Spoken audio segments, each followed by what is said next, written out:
Measurements. This is the same. I think that's the same, isn't it? Okay. So, well, I will erase this. Let me just back up and start over. When you make a measurement, you've got two parts to the measurement. You've got a number and a unit of measure. The number without the unit of measure doesn't mean anything, unless in rare cases when you know what the number is derived from. It can be a dimensionless number, but those numbers are usually derived from calculations, not from direct measurements. So if I say, I'm 70,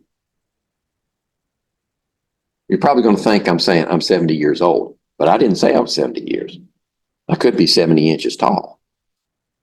So it takes a unit of measure to nail down the number, to know what the number means. So when I say 1 centimeter, there you get 1 centimeter. You got the number and the unit, but a millimeter is smaller. And the millimeter means something different than a centimeter does. This is what's known as a quantitative observation. Quantity means numbers. A qualitative observation is not numbers. It's a descriptive term like color or relative size. This thing is bigger than that thing. That's qualitative observation.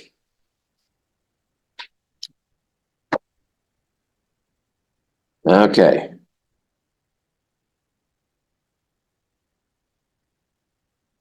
So some of our numbers are huge, massive numbers, and some of them are very small. So we have to express them in some way that is more convenient. This 93 million, might know where that number came from? Well, if we had a unit of measure, yeah, it would make sense. If we put miles behind it, that's the average distance of the Earth from the sun, 93 million miles. So 93 million would best be written as a combination of 9.3 times 10 million. Right? That's equivalent, correct? In mathematical terms. But what's 10 million?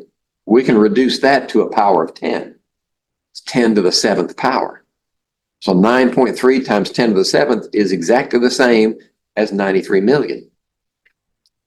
That first number, the 9.3, is called the coefficient. And of course, the exponent of 10. We're actually storing up information, storing up size in the power of 10.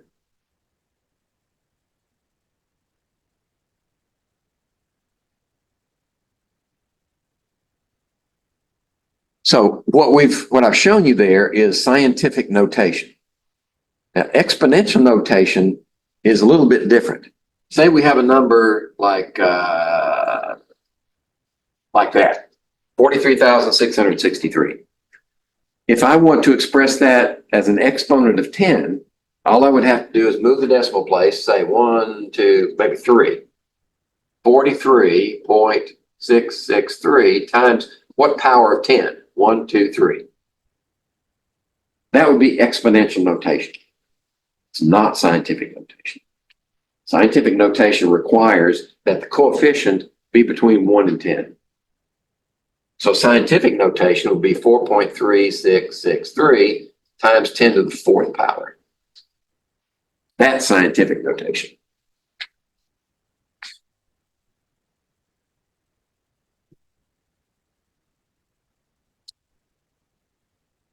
Now, if you get confused on which way to move the decimal point and whether it's a positive or a negative value here, if you move the decimal to the left, you're storing up tens, hundreds, thousands in the power of 10. If we have a number that's small like this, like that. You move the decimal to the right, you're storing up tenths, hundredths, thousandths. Then your exponent would be negative. Okay?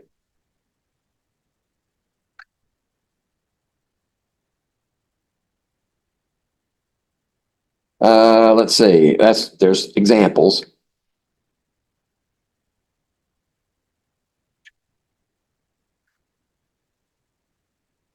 And always when you're solving a problem, when you've got what you think is the right answer, ask yourself this last question.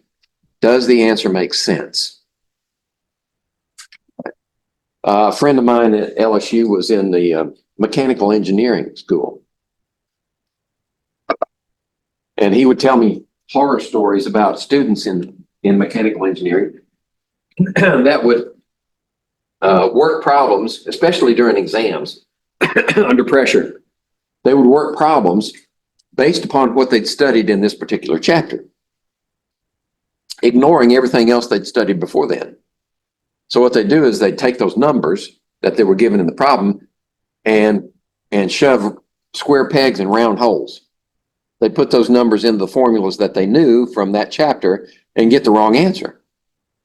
And it wouldn't even occur to them that the answer was wrong because a normal force, say for they working out the force required to pull a compound bow back, and you'd have to know the cam that it's used and other things about the bow construction and get an answer. And they come out with like 12 million pounds, right? It takes 12 million pounds to pull a compound bow back. Doesn't make sense. But they put that answer down anyway because they didn't know any better. They didn't know to ask themselves that question. Does it make sense?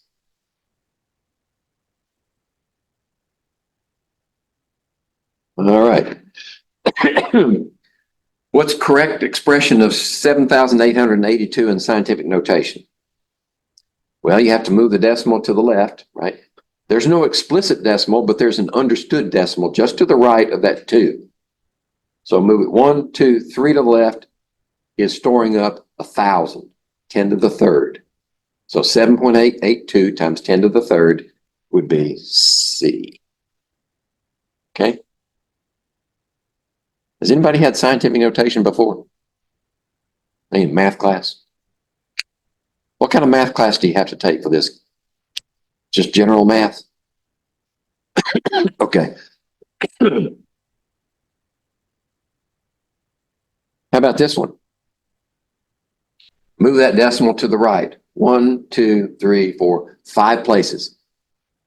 That's storing up negative powers of 10. 10 to the minus 5. 4.96 times 10 to the minus 5 would be scientific notation for that number.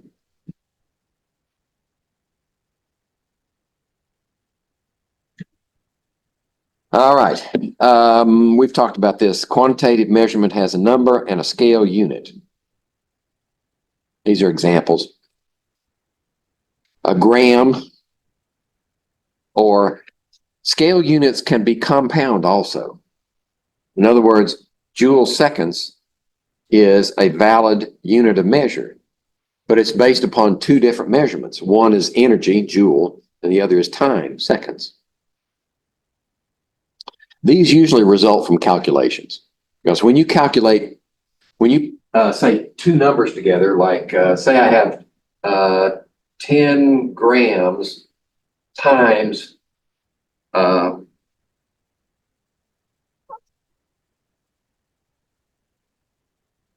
let's see, let's divide by 3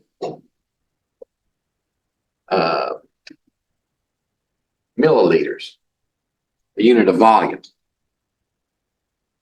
This is in the denominator, this is in the numerator, but they're different units, so you can't cancel them. Right? Everything you do to the numbers, you have to do to the units too. So what do we get here? Like 3.3 times, excuse me, not times, 3.3 grams per milliliter, right? Numerator, denominator, numerator, denominator. If you can't cancel the units, you have to keep them. So our unit of measure is grams per milliliter for that calculation. All right, now to the fundamental versus base units. Fundamental unit of mass is the kilogram. I talked about that one earlier. It's based upon a standard unit. And the reason they used kilogram and not gram, gram was inherited from the Middle Ages. Right? Alchemists used gram as a standard measure, although it kind of varied from one alchemist to the other. It's like saying, how big is a pinch of salt? Well, it's that big, unless your fingers are this big, and then it's that big. So kilogram standardized. We used a kilogram because the gram was already inherited, and the gram was so small, it would run the risk of varying the standard over time. Even if you made it out of platinum iridium, you made it really small, all you need is a fingerprint. And it would change the mass of that gram. But if we have a kilogram, a bigger unit, then a fingerprint would have less effect on it. Scratch would have less effect. Corrosion would have less effect on a percentage basis. So that's why we use a kilogram as the standard. The length is standard is a meter. Right? Where'd the meter come from? Well, you measure the distance from the North Pole to the equator through on the prime meridian through Greenwich, England. That's the 0 meridian. Right? Has anybody had earth science? No? Okay. Yeah, okay. Navigation on the Earth's surface. That prime meridian, that distance then is subdivided into some usable unit, and we get the meter. Right? Now, the meter compared to the English system is 39.36 inches. And so they are interchangeable. You just have to know what the conversion is. And we'll talk about that in just a few minutes. And that meter now is originally it was standardized by a platinum iridium bar of a certain geometry that would keep it from warping. And it was stored in an inert atmosphere, a double bell jar filled with argon. Now we have devices that base the meter upon so many wavelengths of a particular type of laser. And if you've got enough money, you can buy one of these instruments, put it in your lab, and anytime you need to standardize your meter, you got it right there. Time, second, is an astronomical unit, and it was inherited from ancient times. So what we had to do was to agree upon what a second is and then standardize it. So we standardize it using atomic clocks. Like the vibration of a certain element, radioactive element, yada, yada, yada. But it's very accurate. And we need to know what a second is very accurately. Otherwise, our satellite systems won't work properly. In other words, for instance, GPS. That satellite, when it sends a signal out, it sends a location, where is the satellite, and what time is it. So the time signature and the location tell your handheld device or your smartphone now, tells that GPS receiver where that satellite is, and relative to where you are, where it is. And if you have at least 3 of those, you can tell where you are on the surface of the Earth. But that time signal needs to be standardized. Temperature. Temperature is the Kelvin.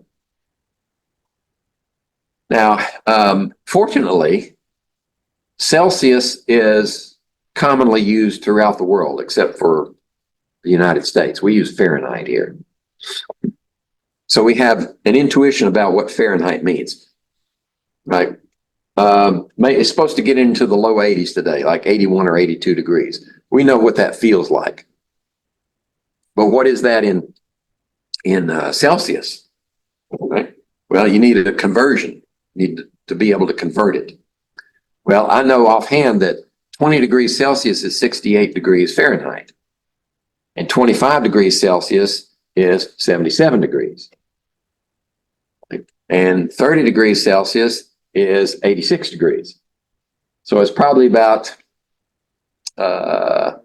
maybe 28.5 Celsius if it's in the low 80s. That's another skill that would be useful, is estimating. Can you estimate an answer to a problem? That will help you answer that last question. Does it make sense? If you can estimate the answer, you know, get within an order of magnitude, like the power of 10. Does everybody know what an order of magnitude is? It's a power of 10. So if I go from 10 to the first power to 10 to the fifth power, I've increased by 4 orders of magnitude. But back to the Kelvin. The Kelvin is the same size degree movement of the mercury thermometer, the same size degree movement as Celsius. The difference is Kelvin has a different 0 point. 0 point for Celsius is the freezing point of water. The 0 point for Kelvin? Any ideas? I'm sorry? Absolute 0, yeah. Now that's theoretical, right? We're never going to get to absolute 0. I mean, not really, not in bulk. Now there's some scientists that claim that they've reached absolute 0. They have an atom or a molecule coming at them and they hit it with a laser at just the right energy to stop it moving. And they say that's absolute 0. But that's just for one atom. If you want a bulk measurement of 0, how do we get to a lower temperature? In your refrigerator, your freezer, your air conditioner, you dump heat into some space that's lower in temperature. Right? So we take heat from the house, we store it up in Freon, that's gaseous form. We put energy into the Freon. Now that Freon is at a higher energy level than the outside air, and then we condense that Freon and dump its heat into the outside. So the only way that you can get to a lower temperature is to dump that energy into a heat sink of a lower temperature. There's nothing lower than 0 K, right? So we're never going to get there. It's theoretical. And if time allows, later on, I'll show you where it came from. Lord Kelvin was working in thermodynamics at the time. But that's our standard. And we need to use that for many of our calculations because Kelvin has no negative numbers in it. Negative values of temperature can mess up your calculations, especially when we get to gas laws. Right? If you try to calculate a gas law with temperature in it, put a negative number in there, you get a negative answer. So we need to use Kelvin. Ampere, we're not going to deal with that one in here. Ampere is a unit of current flow. 1 ampere is 1 coulomb per second passing a point in a conductor. But this class doesn't get into that much detail. We are going to talk about the mole. The mole is a unit, a number of things. And in fact, it's 6.022 times 10 to the 23rd things is a mole. And we use that unit of measure because when we talk about atoms and molecules, to have a measurable amount, you need lots of them. So we changed our unit of measure from the numbers of atoms and molecules to the moles. It's more manageable. It's a larger unit of measure. Could be chickens. You got a mole of chickens, can't you? I don't know what you do with them or what you do with what they produce. Okay, prefixes. These were the fundamental units. And sometimes we need to introduce prefixes to change the size of the unit based upon the experiment we're conducting, right? If our unit of measure is a meter and our experiment involves distances of thousands of meters, then a unit of measure, the meter, would be too small. So maybe we want something larger. 1,000 times bigger would be a kilometer, a kilometer. right? And that's, in the rest of the world, that's what they use to measure distances, the kilometer. So a kilometer per hour, it would be a speed limit in some other country.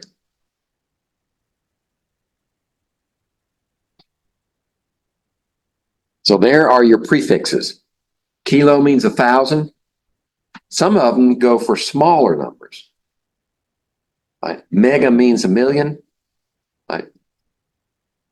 How about, do you remember the days when a megabyte of memory was pretty big? Yeah, now it's nothing. Now we have gigabytes of memory in RAM and terabytes of memory in storage devices. So a megabyte is 1,000,000 times, a gigabyte is 1,000,000,000 times, and a terabyte is 1,000,000,000,000 times. And then you can go smaller. A centimeter is 1/100th of a meter. So if you have a meter stick, and we're going to use meter sticks, they might have inches on one side, but they'll have a metric system on the other. A centimeter is this unit right here. It's about, well, it's smaller than the width of my finger. That's a centimeter, and there are 100 of those in a meter.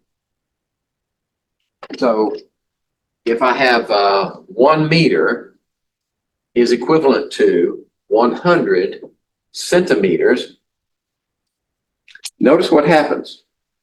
When you go from a unit that's, this is a big unit, this is a smaller unit, correct?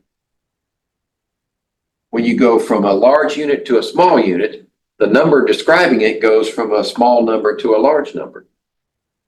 It's always inverse like that. That helps you when you're doing calculations too, and I'll show you examples later. Milli is 1,000th of. So if the base unit for a volume is the liter, that's not a fundamental unit, that's a base unit, is the liter, then a milliliter is 1,000th of a liter. Okay? And that's the typical volume measurement in the lab space, is the milliliter. All right. The fundamental unit for a meter, for a unit of length is a meter. It's also the base unit. So sometimes the fundamental unit and the base unit are the same. So a kilometer is 1,000 times a meter. A centimeter, we said, is 1/100th of millimeters. Micrometer is 1,000,000th of a meter. And a nanometer is 1,000,000,000th of a meter, 10 to the minus 9th. So if you have some of these sports clothing have nanofibers in them, nanoparticles in them, they give them some, they change the ability of the sports clothing to do things like wick away water, breathe. Those fibers, those particles are on this scale, 1,000,000th of a meter in size, right? They're really tiny.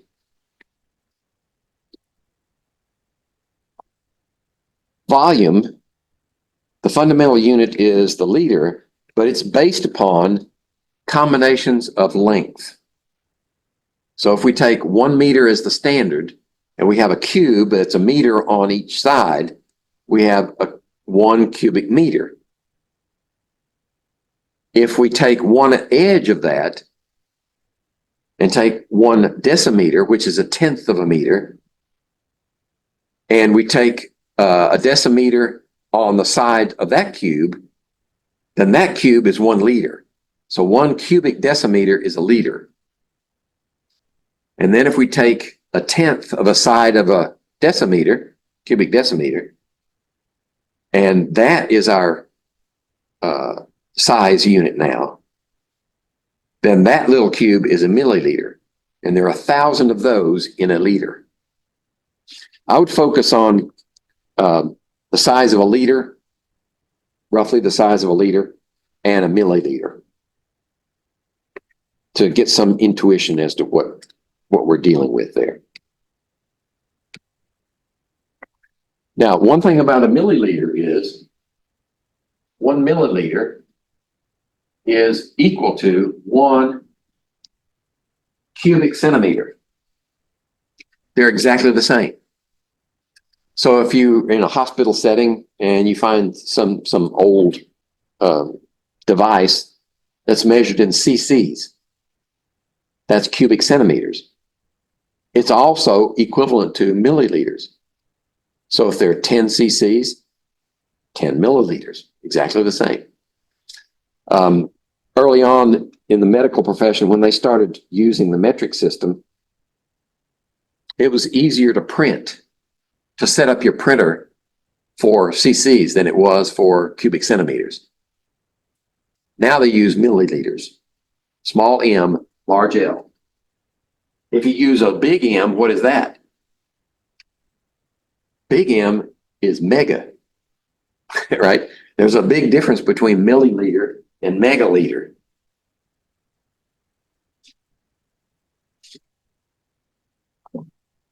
All right. So our unit of mass, our SI unit, our fundamental unit is a kilogram. And we have an equivalence here, right? If we have a kilogram, then on the Earth's surface, it will measure at 2.2046 pounds. That's an equivalence. Equivalents like this are useful for unit conversions, and I'll show you how to do that in a little bit. I think I do it in this chapter. Or 1 pound equals 454 grams. Those are equivalents. In other words, you have a substance, if it weighs a pound, it also is 454 grams. So the substance is there. We just use different units of measure. Substance didn't change at all. Right?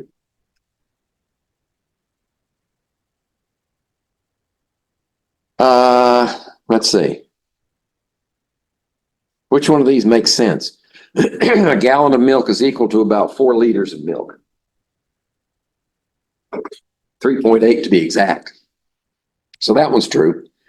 200-pound man has a mass of 90 kilograms. Right? If a kilogram is 2.2 pounds, then 2 times 90 is 180, and then a tenth of that is another 9. That's 189. Yeah, it's pretty close to 200. Not exactly, but close. A basketball player has a height of 7 meters. Okay. You know, hire that guy. I mean, he doesn't have to jump and cram. What is that the right word?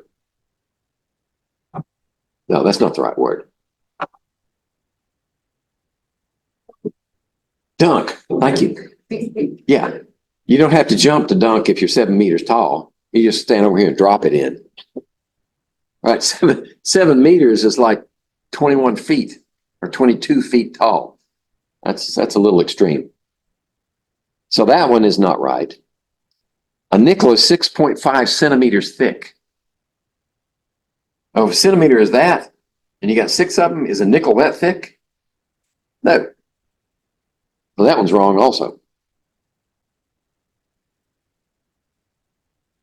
It might be 6.5 millimeters. That's a little more reasonable. Okay. When a scientist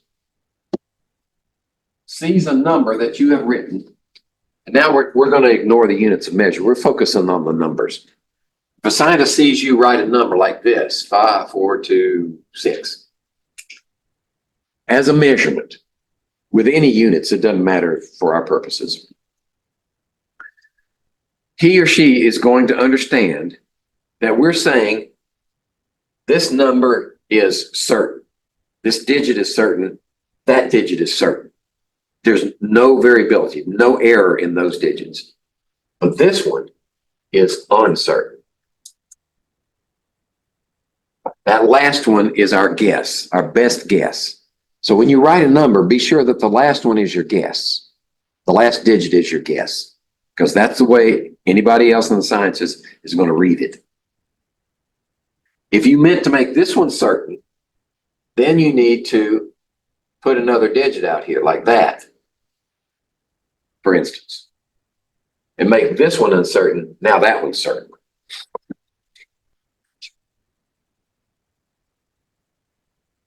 Every measurement has some degree of uncertainty. That's why we have to do that. Because any measurement, if I get everyone in this room to measure something, say measure, I don't know, a sheet of paper, measure the width of a sheet of paper. We're going to come up with, maybe by accident, 2 or 3 of them will be the same measurement, but there will be different measurements. That's an expression of uncertainty because we look at it differently.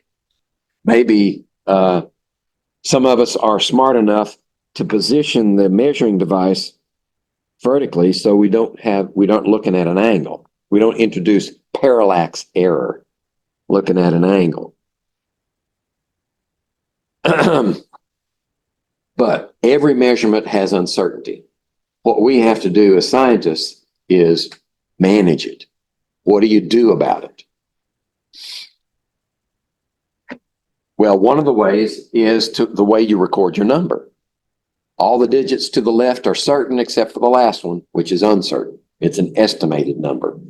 And as a practical matter, if we have a meter stick and we're measuring a length, if the object has a length that falls between 2 of these lines, then we estimate that last one. The lines tell us the certain numbers. And no lines tells us the uncertain number.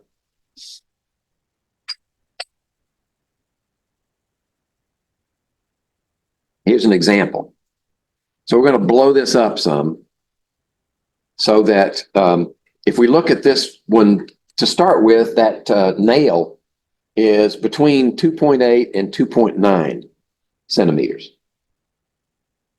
And then we blow it up and we say, all right, it looks like it's not just between 2.8 and 2.9, it's halfway between.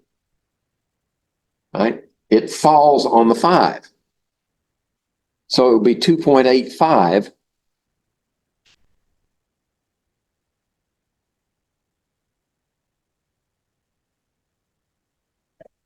And that's not quite right. Because we've got a line for the 5. If it falls on the 5, I need to change that slide. 2.85, there's a line for each one of those. So we need to add that one as our uncertain. That should be 2.85 is the certain, and 0 on the end would be uncertain because it looks like it's sitting right on the 5. So we need to add another digit out there. Yeah, that needs to be corrected. All right, what's the difference between accuracy and precision? We're still talking about uncertainty. Have you been introduced to this concept before? Accuracy and precision are interchangeable in the popular literature. In newspapers, on radio and television broadcasts, they speak of them as if they're exactly the same, but they're not. Accuracy describes how close a value or the average of values comes to the true value or the accepted value. Very often we don't know what the true value is, so we have to decide on an accepted value. That's accuracy. And if we look at it, let's see, I think I've got it animated here. Yeah. If we look at it in terms of a target and say, got any hunters here? No. Have to sight in your scope before hunting season. You go out to whatever distance you think you're going to be, like 200 yards maybe, and set up your target and you fire 3 shots and say, there's your bullseye. That's the accepted value. And you fire 3 shots and they end up over here, right? So what do? You dope your scope. You make adjustments to your scope so that it brings these three down to here. Make the adjustment. And then when you fire it again, hopefully you get 3 here in the bullseye. Now, which one is accurate? That one's accurate. That was not accurate. Okay. However, when we discuss precision, we're talking about how close do the multiple measurements agree with one another, right? How close are they to their average value? So this one is very precise. They're close together. They're grouped. That's precise. That's precise also. But this one's accurate and that one's not. So how about this first example? Accuracy. The average of those values is close to the bullseye. So it's accurate. But it's not precise because they're scattered too far. Okay, that's accurate and not precise. Second example. Okay, how about that one? It's not accurate, right? The average of those 4 values is not accurate. But it's reasonably precise because they're grouped. Bad example. They should be closer together to be precise. How about this one? That one's both accurate and precise.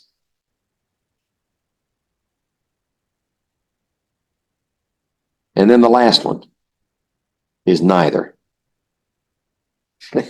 Its average isn't close to the bullseye, and they're really scattered far apart. So they're both inaccurate and not precise.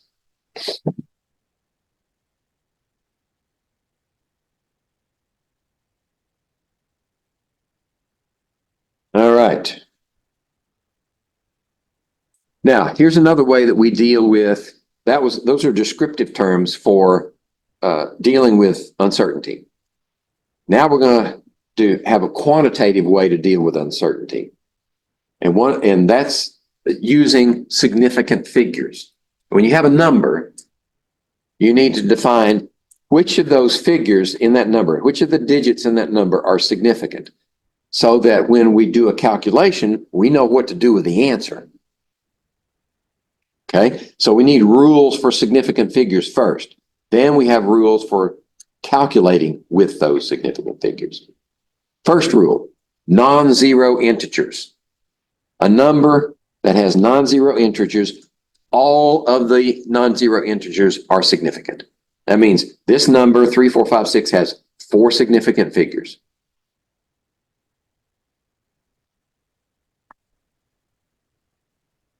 The next rules deal with zeros. Where do you find zeros in a number? The first class of zeros are leading zeros, those to the left. So when are you going to have leading zeros? When you have a decimal fraction. That's when you have leading zeros. Like 0.048. Leading zeros are never significant. They're just placeholders. So we only have 2 significant figures in that number. What's next?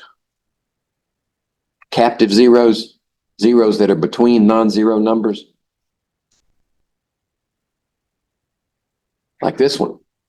Captive zeros are always significant because without them, without their significance and their place in the number doesn't mean 16.07. If 0 is not significant, you have 16.7 or, well, yeah, you don't have the same number. So those zeros are significant.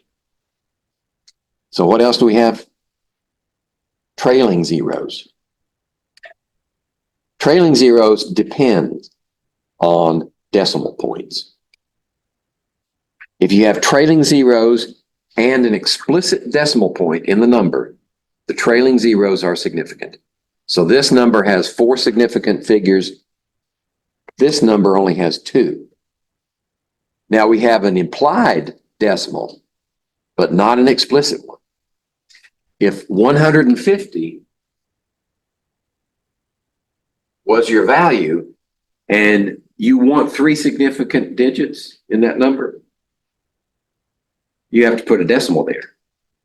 Now you have 3. Okay. And then there's the last class of numbers, which are exact numbers.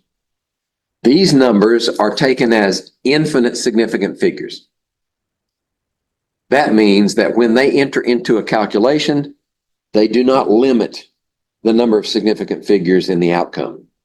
You have to go someplace else to find out what's the least number of significant figures you can have.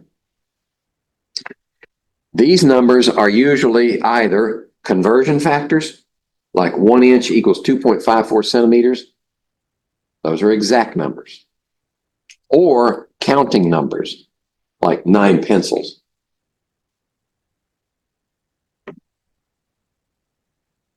All right. We talked about this before. Exponential notation. Your authors probably equate exponential with scientific, but there is a difference.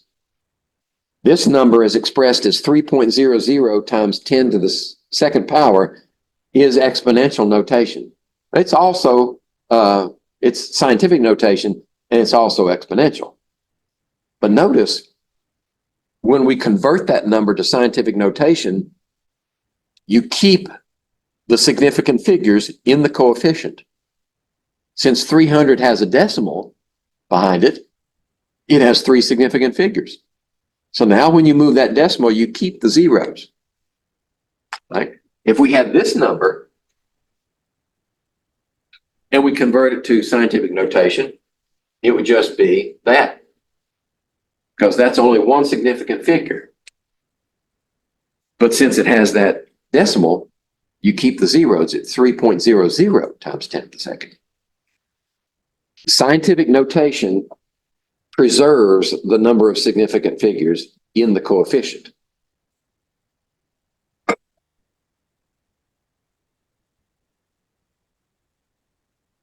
All right. Now, your calculator doesn't know about significant figures. So when it spits out an answer, it's going to have as many decimal points or digits as you tell it in your display, whatever your display settings are. Now, most calculators, you can set them up to display their answers in scientific notation. That saves a step. I didn't mention that before. You're going to need a calculator, scientific calculator, if you don't already have one. They're not that expensive. You can go to Walmart, and for $10, you can get a scientific calculator. If it says scientific on the package, it'll have all the functions you need. So, since the calculator doesn't know any better, we have to interpret the output and limit the number of significant figures to those that are allowed in the answer. So we need rules for rounding. And our basic rule is going to be the 5 rule. So if you have a number like this, and you're only allowed 3 significant figures in the result, then you go to 1, 2, 3, say what's to the right? It's 5 or greater. That means this one rounds up, and we just stick a placeholder in there. So that's rounded to 3 significant figures. 5 or greater rounds up, less than 5 rounds down. Or it doesn't round down, it just stays the same. For instance, if this were a 3 and we could only have 4, it would be like that. Okay.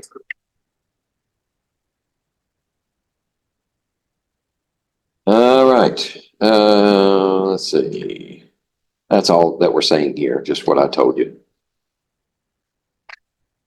In a series of calculations,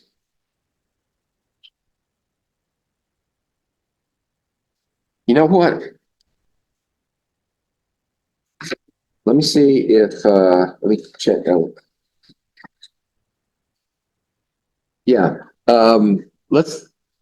This rule for rounding is best kept until I cover what do you do with calculations. We'll come back to that rule.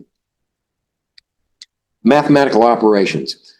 As far as significant figures are concerned, there are two types of operations.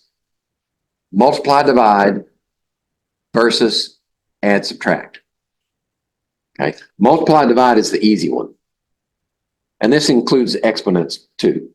If you have 5.3 to the third power, it's like 5.3 times 5.3 times 5.3. So this rule works for that one too. Multiply two or more numbers together, the answer can only have the number of significant figures of the least number in the operators.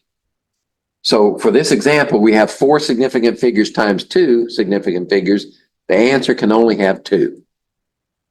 So that's why our calculator says 7.381, and we have to round to 7.4.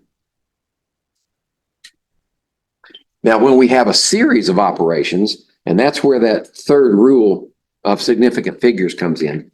When we have a series of operations, the rounding rule, if you have x times y times z, that's enough. And you get a number over here. If all of your operations are multiply or divide, any combination, then if you calculate that one in round, and then calculate this one and that one in round, you run the risk of introducing significant rounding errors, right? So if each step rounds up, you've rounded up, up, up, and you're up here instead of on the number.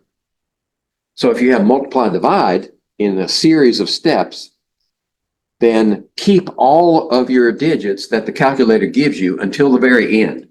And then go back and look at the least number for these and apply that to the answer. And that will eliminate rounding errors. Okay. So that's multiply, divide. The least number goes to your answer. Add, subtract is a little bit different.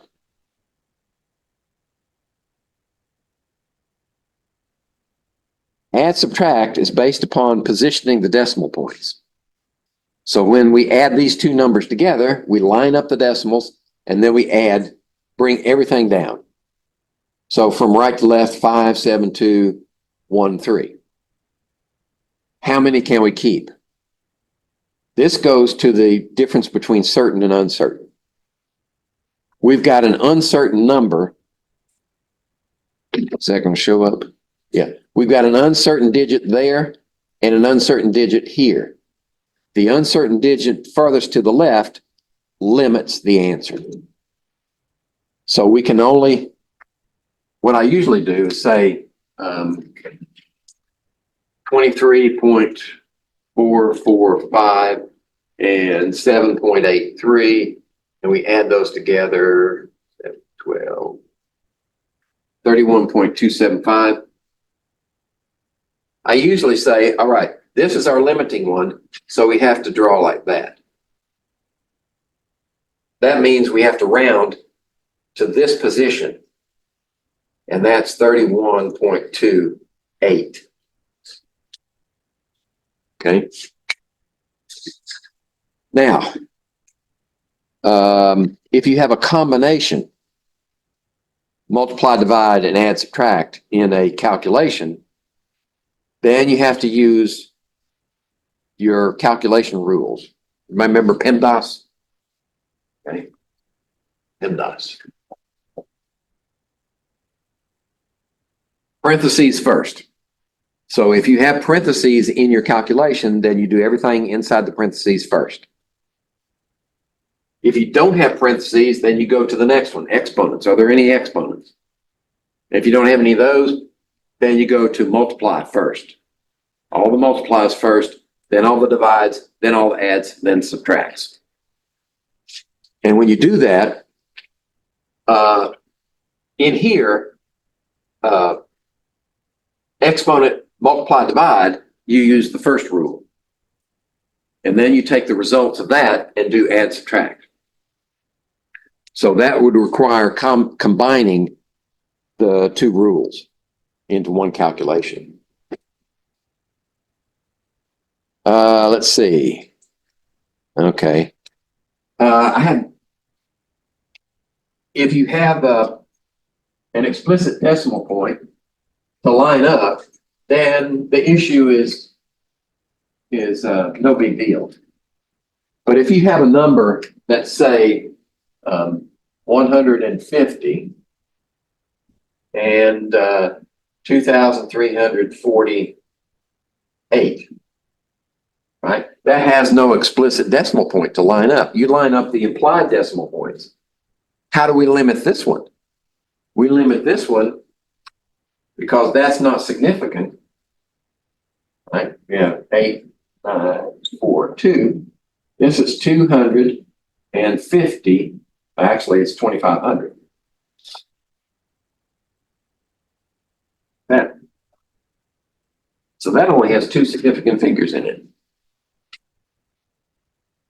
Okay. It's easy to determine how many significant figures are in your answer if it's only multiply, divide. If it's add, subtract, you've got to do the calculation to determine how many are in the answer. Okay, when you're actually in the lab doing measurements, if you have multiple measurements to make and you combine something from different measuring devices, the limiting device on accuracy is the least accurate device. So the one on the left is only calibrated in 0.2 increments, 0.2 mils. One on the right is in 0.02 mils increments. So when you add those together,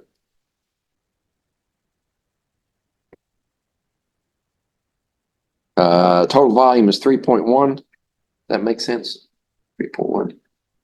2.8 plus 0.28. This is another one I need to fix. 2.8 is the measurement from the left, but it sits right on the 0.8. So we would have to add estimate for the rest of it, like that. And then on the right, it's 0.28. 80.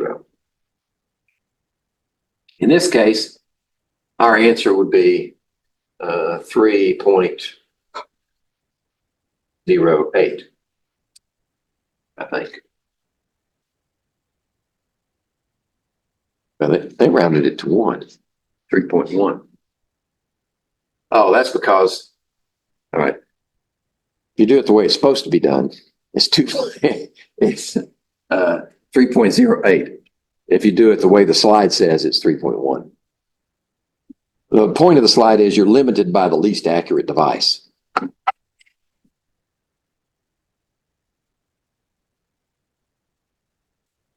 Okay. All right.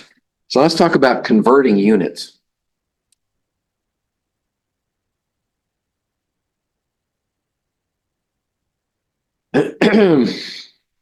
What you need to convert one unit of measure into another unit of measure is an equivalence. We have to know how they're related. So if we want to convert kilometers into miles, we need to know a ratio, an equivalence.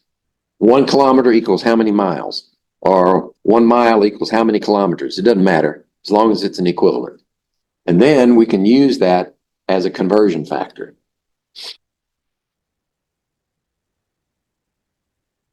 That gives you steps, but we need an example. So if a golfer putted a golf ball from 6.8 feet across a green, how many inches does this represent? Right. 6.8 feet is the measured distance of the putt, but we want it in inches. We need some way to go from feet to inches. We need a conversion factor. Mathematically speaking, we can do that, right? You can multiply any number by 1 and it's valid, correct? That doesn't get us where we want to go. So what we need is, what's the relationship between feet and inches?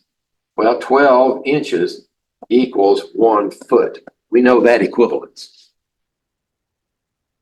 And we need to end up with inches. So let's say we can divide both sides through by 1 foot. That's allowed, isn't it? Mathematically speaking. If you divide an equation by the same thing on both sides, they're equivalent. Right? So this 1 foot divided by 1 foot is equal to what? It's equal to 1. So now we have something we can substitute in there. Right? That is equal to 1. So we substitute that in there, and it becomes 12 inches over 1 foot. Now when we multiply them together, remember this one is in the numerator. Right? Any plain number or unit sitting by itself is always in the numerator. So we can cancel this denominator into that numerator, and that gives us 6.8 times 12 inches. We'll go over here.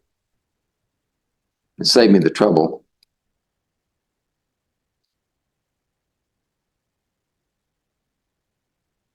There we go.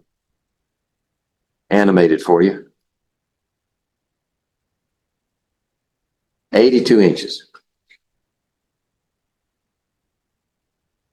Now, this number is exact. In other words, it has infinite significant figures. It doesn't limit the outcome. So this is a multiply operation. We have 2 significant figures here, 2 significant figures in our answer.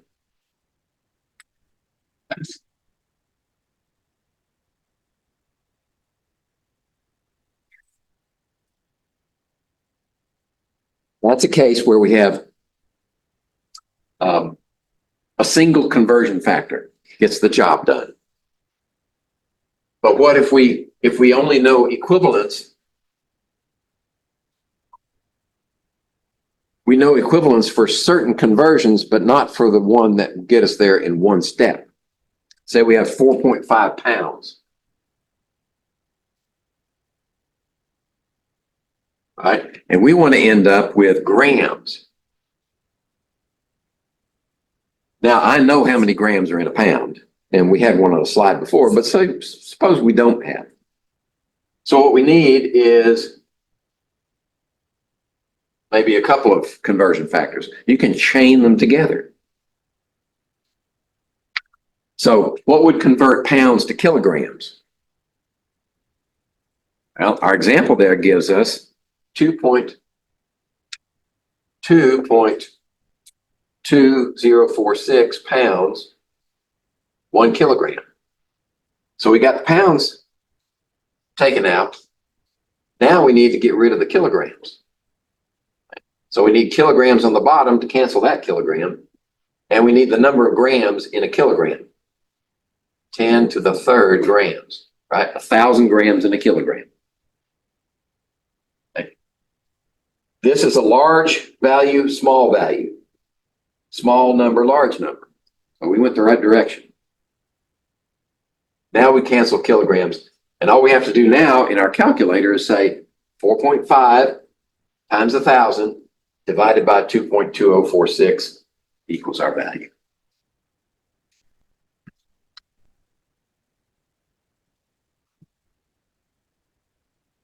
.04 times 10 to the third. And that's an exact number. That's an exact number. We're limited by 3 significant figures. So 2.04 times 10 to the third. If you have your calculator set up to spit answers out in scientific notation, it'll give you a bigger number than that. Then you have to round to 3 significant figures.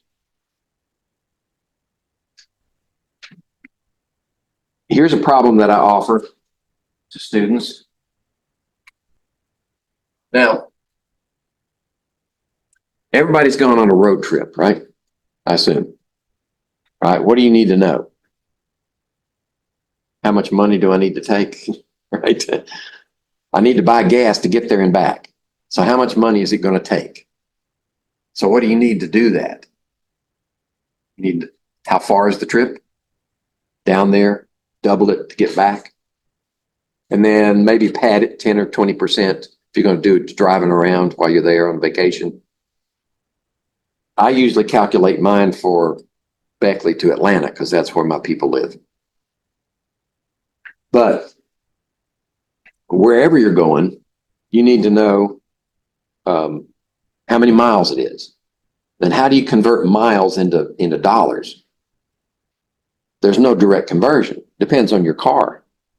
You can convert miles into gallons if you know the gas mileage, average gas mileage of your car. And then once you have gallons of gas that you're going to need, then you can take an average price and calculate dollars. Right, so there's a chained conversion.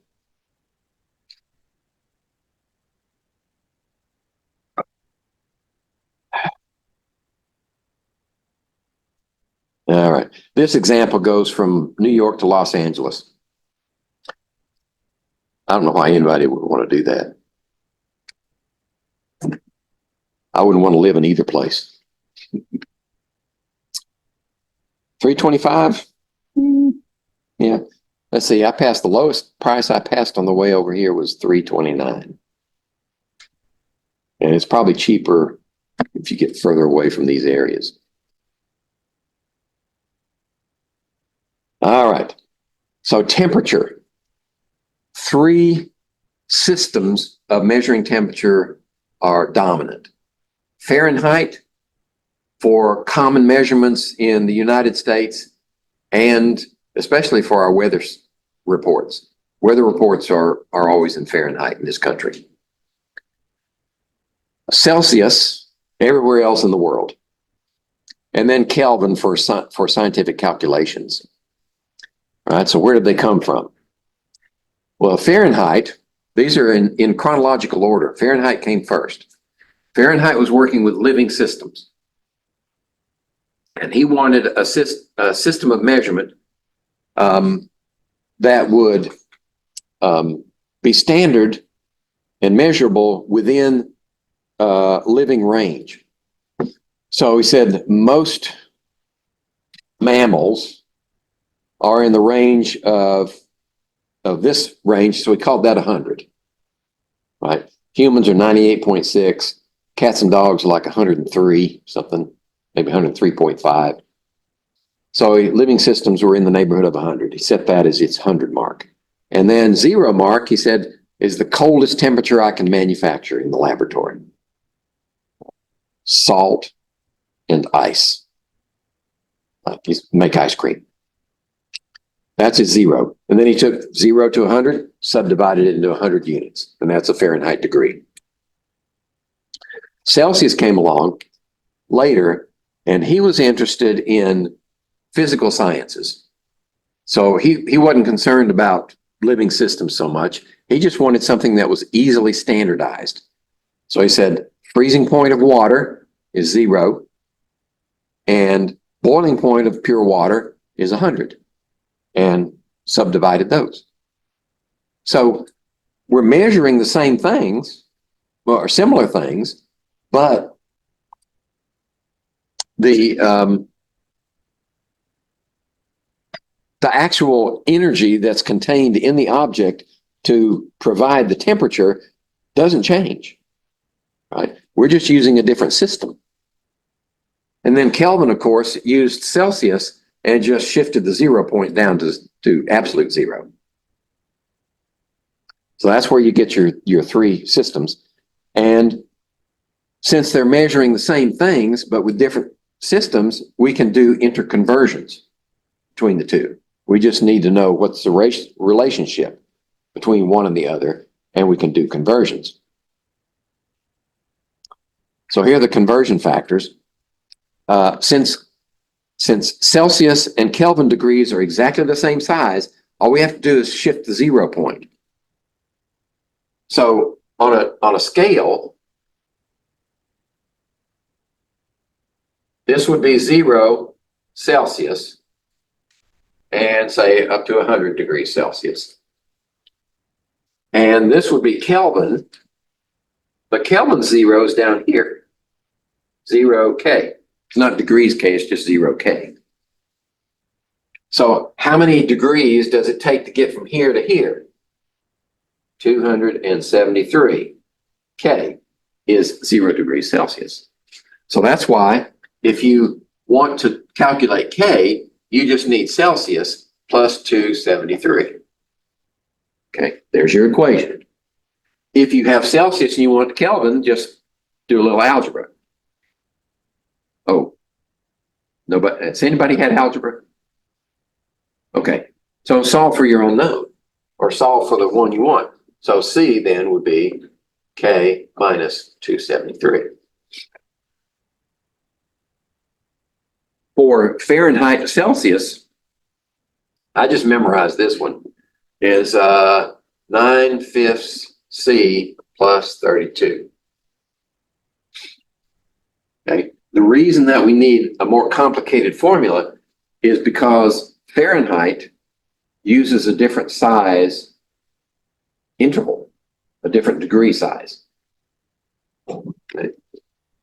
So since the Celsius is a bigger degree than Fahrenheit, in order to get the right number of Fahrenheit degrees, we need to multiply it by almost 2, 1.8. And then we need to shift the 0 point. That's what the 32 is for. 32 degrees Fahrenheit is 0 degrees Celsius, freezing point of water. All right. Now, if you want a more thorough explanation of how we got these formulas, there's your link. They give a good description in that link.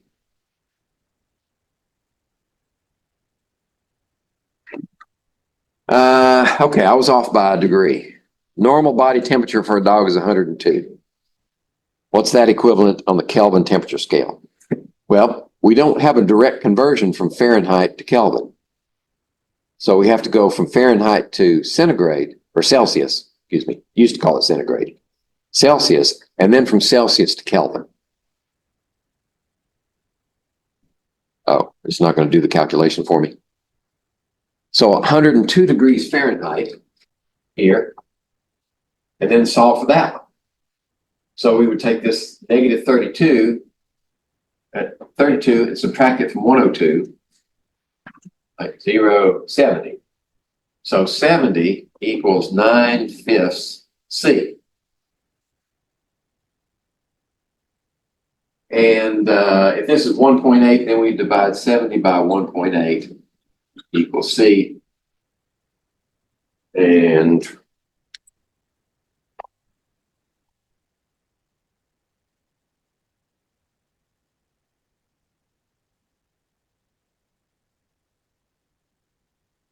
$38.89. And then plus 273 is 311.88, so 312 K. That would be 102 Fahrenheit. Oh, it is animated.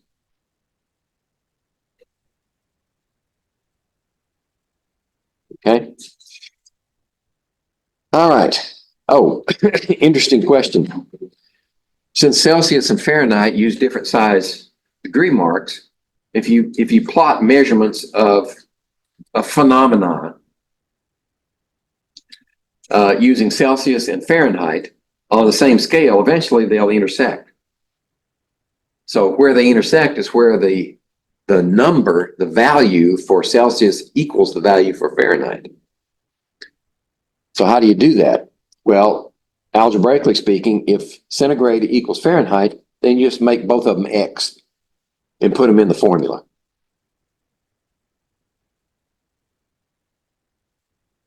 Let's see. There it is. So you put them in the formula, solve for X, and X turns out to be minus 40. So minus 40 degrees Celsius equals minus 40 degrees Fahrenheit. That's cold. I used to work in a hotel restaurant, an institutional supplier of food and dry goods. And once a month, we would have to inventory all of our products, dry goods in the cooler, in the storage freezer, and in the blast freezer. Blast freezer was minus 40 degrees Fahrenheit. And I was low man on the totem pole. I was going to school at the time and working part-time, so I got to do the blast freezer. So we had these insulated hoods and these big heavy quilted coats and gauntlet gloves.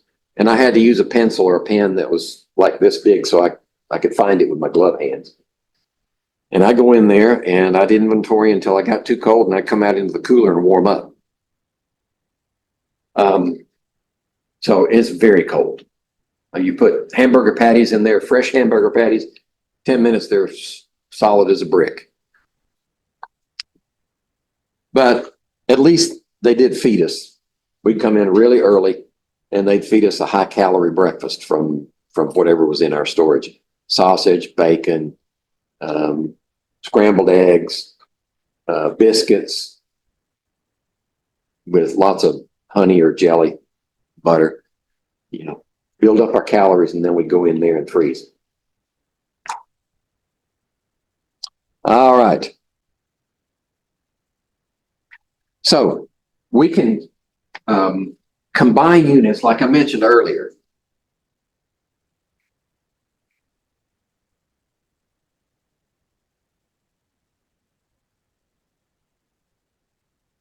And if we say the mass of a substance per unit volume, that is density.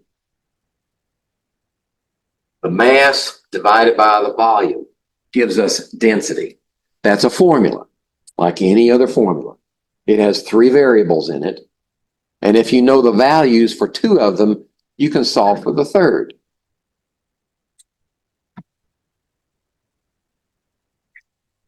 Common units for density. For solids, grams per cubic centimeter. For liquids, grams per milliliter. One of the first hands-on experiments we do is making these measurements. And we're going to measure the density of solids and the density of liquids.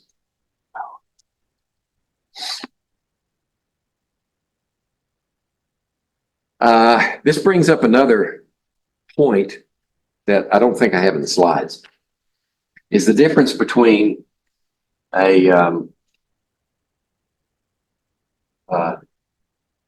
extensive property versus an intensive property.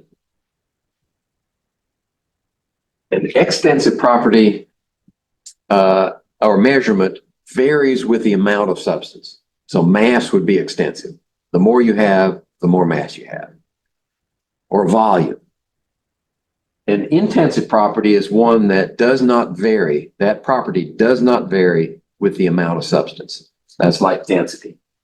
Right? The density of gold is a certain amount, whether you have a little bit or a lot. A lot's better, but it doesn't change the density. And very often, not always, but very often, intensive properties or measurements are ratios like this, mass to volume. One intensive property that's not a ratio is temperature. The temperature of a substance, so you measure the temperature here, here, here, here, doesn't matter how much there is, it's going to be the same temperature. So how do you measure the volume? If you need to measure the volume of a solid object that's irregular, right? Regular objects are easy to do, right? Like if you have a sphere, right? As long as you know the radius of the sphere, you can find the volume as 4/3 pi r cubed. If it's a regular object, they're easy to determine the volume. But if it's an irregular object like our swimmer, the easiest way to determine the volume is by displacement. And that we're going to do one of those in our lab experiments. Take an irregular object, measure the volume in your device, and then put the object in it. And of course, one of the prerequisites is that the object you put in doesn't react with water.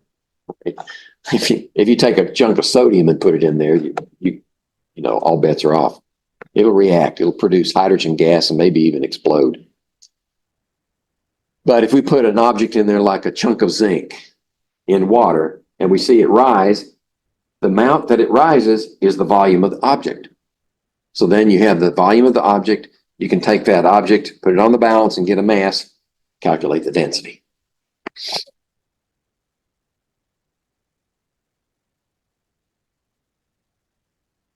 All right. So here's a sample problem in calculating density. A certain mineral has a mass of 17.8 grams and a volume of 2.535 centimeters. That one's easy. We just say 17.8 grams per 2.35 centimeters, cubic centimeters. And they're kind to us. Three significant figures. So the answer is going to have three significant figures.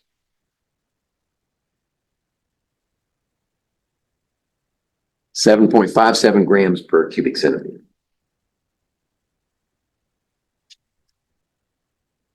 All right. What though if you measure a liquid at 49.6 milliliters? 49.6 milliliters is your liquid.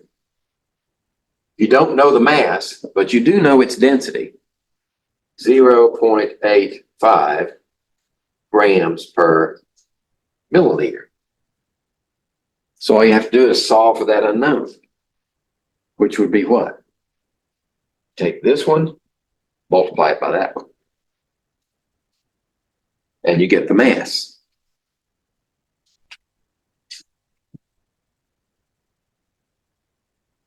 Here we go, 42 grams. You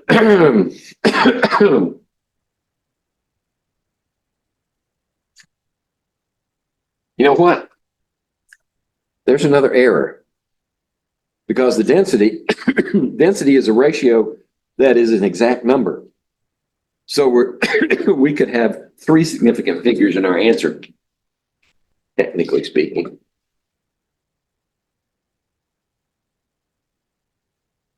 All right. Come on, there we go. So if an object has a mass of 243.8 grams and occupies a volume of 0.125 liters, what's the density of the object in grams per cubic centimeter? All right. Here's a case where you calculate the density in one unit of measure, and you have to convert the units into the new units of measure. So we'd have 243.8 grams divided by 0.125 liters. Now, the way I'm showing you is how you would do it longhand and do the conversion. And then I'll show you a shortcut. Right? We've got that, but we need liters in cubic centimeters. Right? We can convert it to milliliters. Right? 1 liter equals 1,000 milliliters. So that cancels the liters, you know, denominator, numerator, leaves us with milliliters. But what's a milliliter equal to? 1 milliliter is 1 cubic centimeter. So all we have to do is do that calculation and then divide it by 1,000, and we get the value.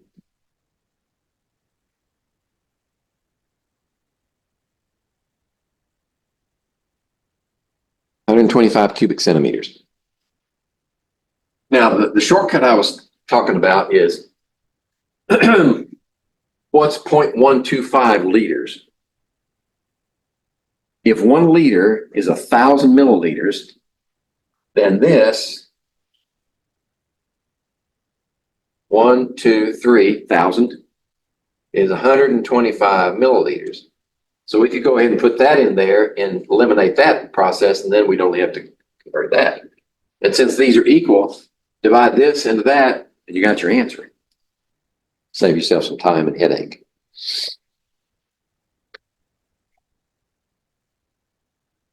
Excuse me, I didn't finish the calculation.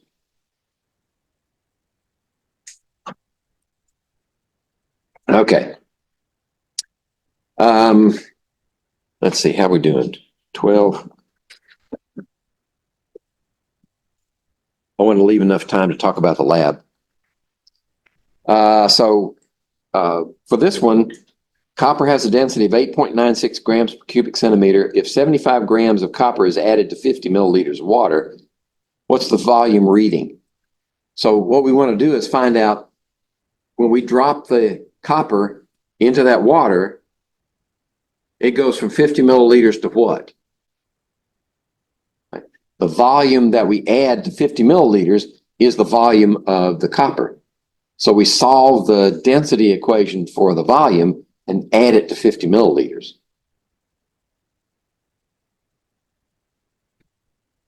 Okay. So there we solve for volume. That's 8.37 milliliters of copper. We add that to 50.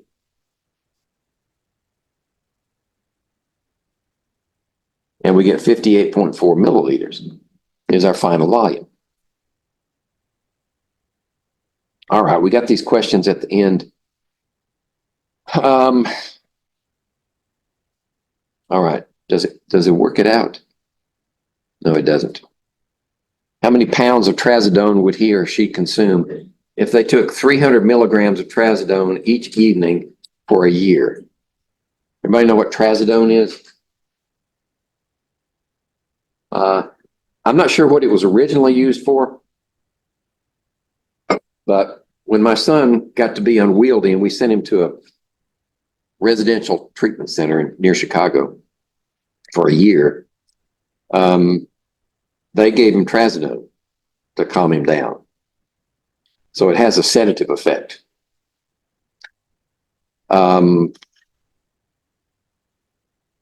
Anyway, this would require a chained conversion. You would take 300 milligrams of trazodone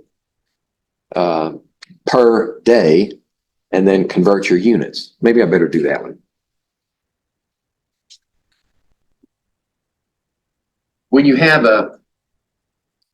converting a value that has more than one unit in attached to the number, like 300 milligrams, I'm going to put a decimal there, milligrams per day. And we want to find out, let's see, pounds in a year. Pounds per year. When you've got 2 units of measure here, convert one at a time. So if we want to go from days to years, we would have 365 days per year. Right? That gets us our year. We're good there.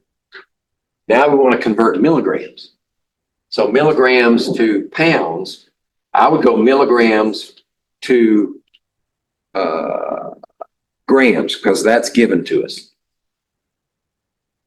Right, milligrams to grams. How many milligrams in a gram?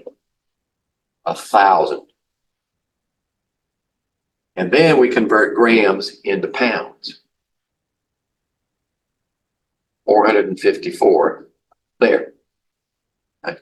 So now we have canceled those and we're left with pounds per year. And just 300 times 365 divided by 1,000 divided by 454. And that'll give you your answer.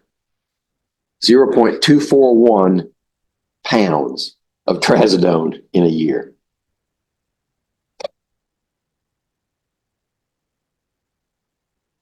All right. Maybe we better do this one too. This is a conceptual question to see if you understand what we mean by density. If you were given a pound of feathers and a pound of lead, the density of each would be different, right? The pound is the extensive property. The intensive property is density.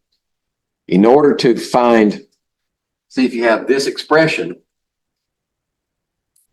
and you have the same mass for each one, 1 pound, but you know intuitively that the volume of the feathers is going to be bigger than the volume of the lead, right? Most of us know that. So that means the volume is going to be different. The feathers are going to have a huge volume, which means a large number into this number is going to make a very small density. For quotients, if the denominator increases, then the outcome is less. So the density of feathers is going to be less because they have different volumes. All right.